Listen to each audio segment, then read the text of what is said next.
Dois irmãos encontram um homem infectado pelo demônio, prestes a dar à luz ao próprio mal. Na tentativa de se livrar desse homem, os irmãos acabam piorando a situação, então começam a desencadear o próprio inferno. Esse é um filme de terror de responsa, saindo dos clichês comuns que sempre vemos nos atuais filmes de terror. Espero que gostem do recap. O filme começa com os irmãos Pedro e Jimmy. Eles são acordados por tiros vindos da floresta próxima à sua casa. Preocupados, ao amanhecer pegam suas armas e, acompanhados de seus cães, decidem investigar. No meio da floresta, os irmãos fazem uma descoberta macabra: o corpo mutilado de um homem com apenas metade do corpo restante. Perto do cadáver, eles encontram uma bolsa com alguns objetos estranhos e um mapa, que parece indicar um atalho até a casa de Maria Helena. Eles também descobrem uma cópia da identidade de Maria Helena, o que levanta ainda mais perguntas. Decididos a entender o que está acontecendo, Pedro e Jimmy seguem o mapa até a casa de Maria Helena. Ao chegarem, perguntam a ela sobre os tiros e o cadáver encontrado na floresta. Maria Helena revela que esperavam por alguém que pudesse ajudar seu filho, Uriel, que está gravemente doente. Quando Pedro entra no quarto de Uriel, fica chocado com o que vê. Uriel está possuído e apodrecendo. Sua mãe, Maria Helena, acreditava que orações poderiam curá-lo, mas a situação só piorou. Ela se culpa por não ter procurado ajuda mais cedo. Após a descoberta perturbadora de Uriel possuído, Pedro e Jimmy decidem ir até a delegacia local para buscar ajuda. Eles estão desesperados para encontrar uma solução para o problema que encontraram na casa de Maria Helena. Pedro fica furioso com a atitude do superintendente e insiste que eles precisam agir. Ele menciona a descoberta do corpo desmembrado do homem na floresta, tentando convencer a polícia da gravidade da situação. No entanto, o superintendente mantém sua posição e diz que não existe esse tipo de criatura maligna. Ele basicamente diz a Pedro e Jimmy para lidarem com a situação por conta própria. Sentindo-se abandonados pelas autoridades, Pedro e Jimmy decidem tomar medidas por conta própria. Eles sabem que precisam agir rápido antes que a situação saia ainda mais do controle. Eles procuram Ruiz, um homem influente na comunidade, para informá-lo sobre a situação e a inação da polícia e do prefeito. Eles esperam que Ruiz possa ajudar de alguma forma.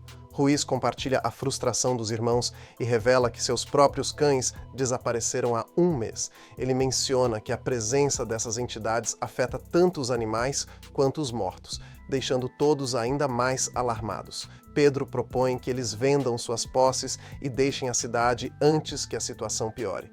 No entanto, Ruiz acredita que a situação é um plano do governo para tomar suas terras e se recusa a fugir. Com as autoridades falhando em ajudar, Pedro, Jimmy e Ruiz decidem agir por conta própria. Eles sabem que precisam resolver essa situação antes que o mal se espalhe ainda mais. Eles voltam à casa de Maria Helena e explicam seu plano: remover Uriel da área para evitar que sua possessão contamine o resto da comunidade. Pedro expressa suas preocupações sobre o risco envolvido, mas Ruiz está determinado e insiste que Uriel deve ser levado para bem longe. Pedro e Jimmy concordam em ajudar Ruiz nessa tarefa perigosa. Eles entram no quarto onde Uriel está deitado, seu estado deplorável deixando todos perturbados. Usando um lençol, eles tentam levantar Uriel da cama, mas ele está extremamente pesado. Depois de várias tentativas frustradas, eles finalmente conseguem enrolá-lo em um cobertor e carregá-lo para fora da casa, colocando-o na parte traseira de uma caminhonete. Durante a viagem, a tensão é palpável. Após percorrerem cerca de 300 quilômetros, Pedro sugere que continuem por mais 100 quilômetros ao menos. Eles comentam do mau cheiro das suas roupas e da necessidade de queimá-las. Enquanto isso, quase atropelam uma criança que estava andando de bicicleta indo para a escola. Eles param a caminhonete em uma área remota para deixar Uriel, mas, ao verificarem a parte traseira, descobrem que ele não está mais lá. Presumem que Uriel caiu do caminhão quando quase atropelaram a criança e Pedro sugere voltar para procurá-lo. Ruiz, no entanto, decide que já fizeram sua parte e que o problema não é mais deles. Na manhã seguinte, Jimena, esposa de Ruiz, alerta que uma de suas cabras foi possuída.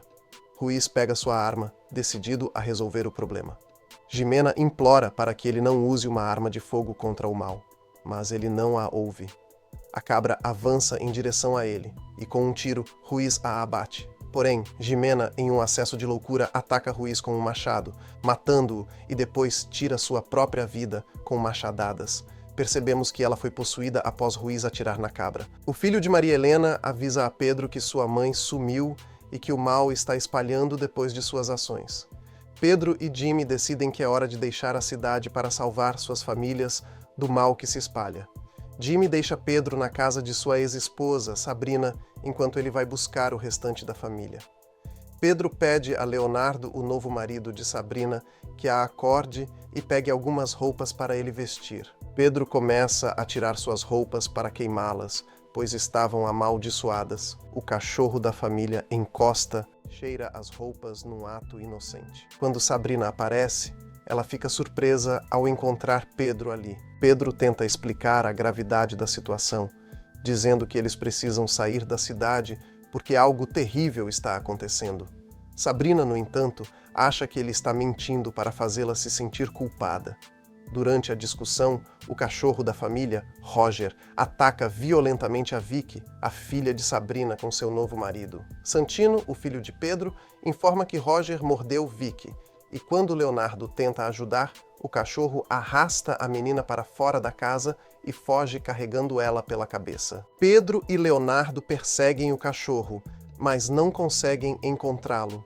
Quando voltam para casa, Leonardo pega sua arma, mas Pedro o alerta para não usar armas de fogo, explicando que poderiam estar enfrentando um demônio e não um simples animal.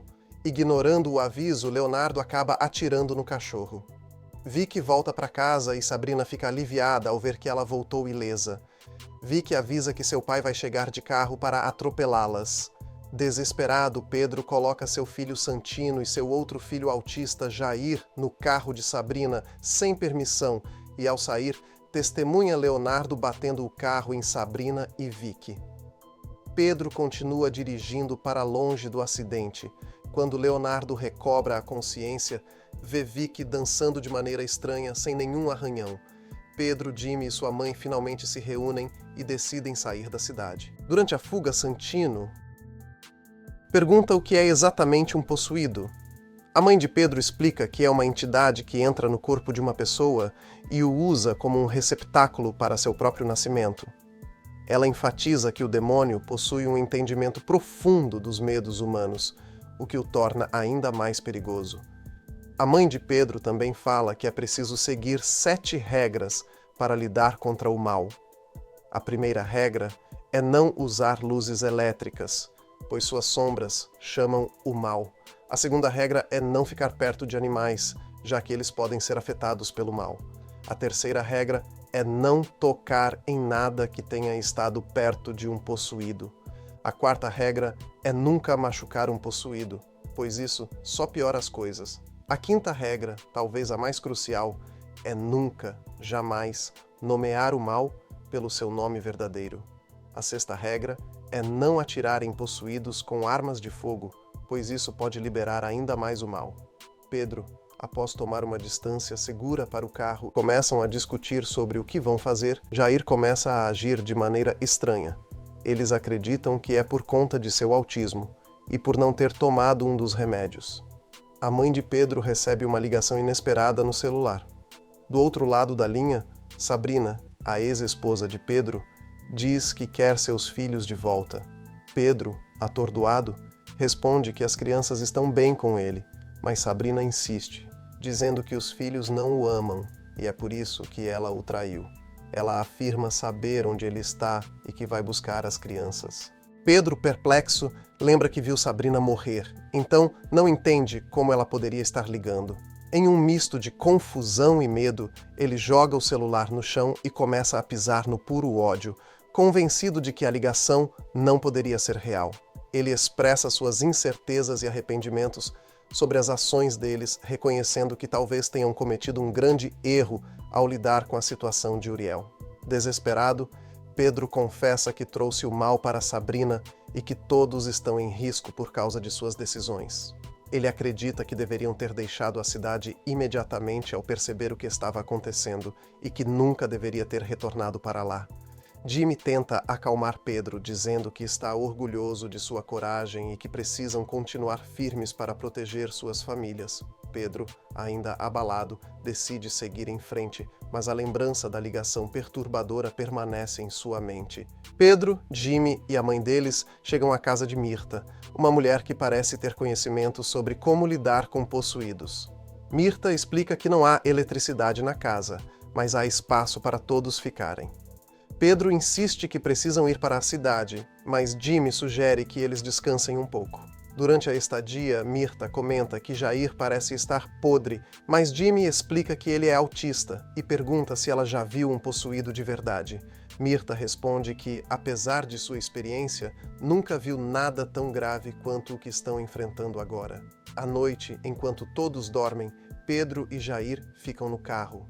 Sabrina aparece para levar Santino, seu filho. A mãe de Pedro, sob efeito de pílulas para dormir, vê Sabrina e acha que está sonhando. Sabrina afirma que veio buscar seus filhos para levá-los a um lugar seguro. Pedro e Jimmy percebem que algo está errado e correm para dentro da casa. A mãe deles conta que viu Sabrina, mas não era realmente ela. Pedro encontra Santino nos braços de Sabrina, que diz que veio buscar seus filhos e então salta da varanda. Pedro corre para baixo, mas Sabrina desaparece. Ele volta ao carro para verificar Jair, que ainda está lá. Mirta então diz a Jimmy que o demônio está dentro de Jair. Ela pede para Jimmy examinar as mãos e os pés de Jair, explicando que um demônio pode entrar na mente de uma pessoa autista, mas tem dificuldade em compreender seus pensamentos, o que pode prendê-lo em um limbo antes da possessão completa. Pedro pergunta a Mirta por que o demônio não a levou em vez de seu filho. Mirta responde que é porque Pedro tem medo e o demônio se alimenta desse medo. Ela diz que precisam encontrar o podre e eliminá-lo para impedir o nascimento completo do demônio. Mirta avisa que as luzes da cidade estão apagadas, indicando que um protocolo foi ativado e que devem ter cuidado para não usar nenhuma luz elétrica. Com isso, Jimmy parte em busca de Sabrina, enquanto Mirta e Pedro vão procurar Uriel na esperança de acabar com a ameaça demoníaca, e a mãe de Pedro fica cuidando do Jair. Durante a missão, Mirta compartilha histórias de seu passado, revelando que ela e seu marido eram falsos pastores, até que um verdadeiro possuído apareceu em sua igreja, mudando suas vidas para sempre. Eles aprenderam a lidar com essas entidades, mas sempre com grande custo e sacrifício. Jimmy avista Sabrina carregando Santino já morto. Ele fica incrédulo com a situação. Tomado de raiva, acelera a caminhonete, atropelando a Sabrina e chocando numa árvore. Sabrina, antes de morrer, provoca Jimmy dizendo que ele havia falado que a amava. O Jair entra na sala e fala que quer algo quente para tomar com sua avó. Ela fica espantada, pois pelo autismo do Jair ser avançado, ele não agiria dessa forma e percebe que o menino está possuído. Pedro e Mirta chegam à escola rural, acreditando que Uriel possa estar lá. Enquanto se aproximam, notam a presença de várias crianças sentadas na sala de aula. Pedro entra, mas Mirta logo percebe que todas as crianças estão possuídas e rapidamente sai, avisando Pedro que eles não podem ajudar aquelas crianças. Ela admite que nunca viu nada assim antes e não sabe se pode lidar com a situação. De repente, um menino se aproxima deles e Pedro pergunta se ele sabe de alguém ferido ou machucado. O menino permanece em silêncio e entra na escola, deixando Pedro irritado. Mirta insiste que não podem cometer erros, pois suas vidas estão em jogo. O menino volta e pergunta se Pedro está procurando Uriel, dizendo que Uriel está na casa do professor Cortês. Mirta pede ao menino para acompanhá-los, mas ele se recusa e vai embora.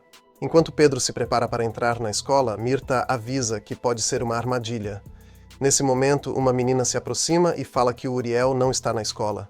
Ela diz que Uriel está em sua casa, pois seu pai queria ajudar e curá-lo.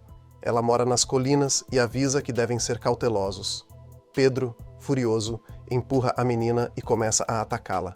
Mirta intervém, esclarecendo que Uriel está mesmo na escola e que ela está tentando desviá-los.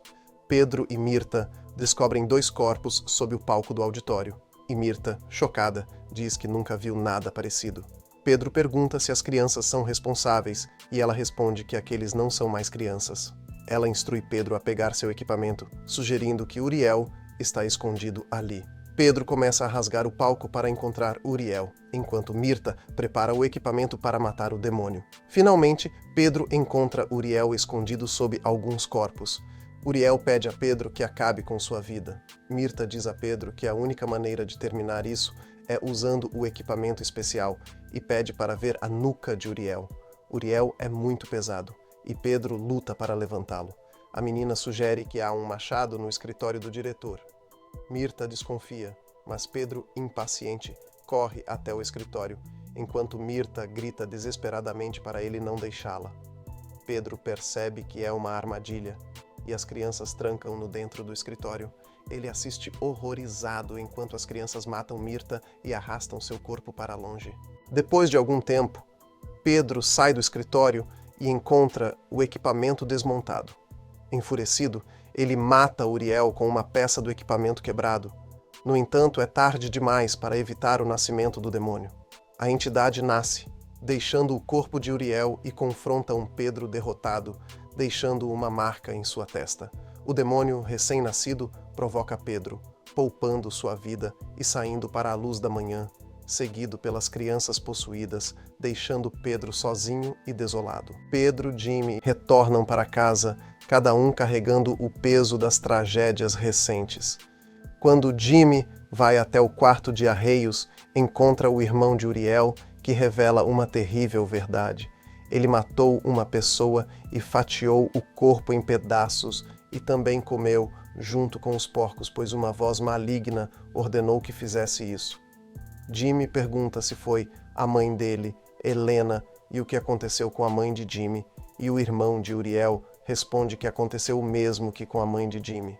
Dentro da casa, Pedro, tentando lidar com a dor e o caos, tomando banho e descansando, e repara que a marca em sua testa não some. Ele oferece sorvete para Jair, mas Jair começa a engasgar e, para horror de Pedro, tosse revelando o cabelo e o colar de sua mãe, indicando que ele também está possuído e que o demônio está brincando com ele através do menino autista e que devorou a mãe dele. Pedro, devastado pela revelação de que sua mãe está morta e que Jair foi manipulado pelo demônio, sai da casa e cai de joelhos, chorando de desespero. Ele perdeu quase tudo e todos que amava para o mal que agora corre solto. Para mim, When Evil Lurks é um filme nota 7/10, pois é um filme de terror que explora o medo e o mal de uma maneira visceral e perturbadora. A direção de Demian Hugna é eficaz em criar uma atmosfera de tensão constante, utilizando cenários rurais e sombrios que amplificam o sentimento de isolamento e desespero. As atuações são sólidas, com personagens que parecem reais e cujas reações ao horror são palpáveis, adicionando uma camada de credibilidade à trama. No entanto, o filme não está isento de críticas. A narrativa, embora intrigante, por vezes se perde em sua própria complexidade, deixando algumas questões sem resposta e alguns arcos de personagens pouco desenvolvidos. Apesar dessas falhas, When Evil Lurks se destaca pela sua originalidade e pela forma como aborda o gênero de terror, fugindo de clichês comuns e oferecendo uma experiência genuinamente assustadora. É um filme que, mesmo com suas imperfeições, merece ser visto por fãs do gênero que procuram algo mais intenso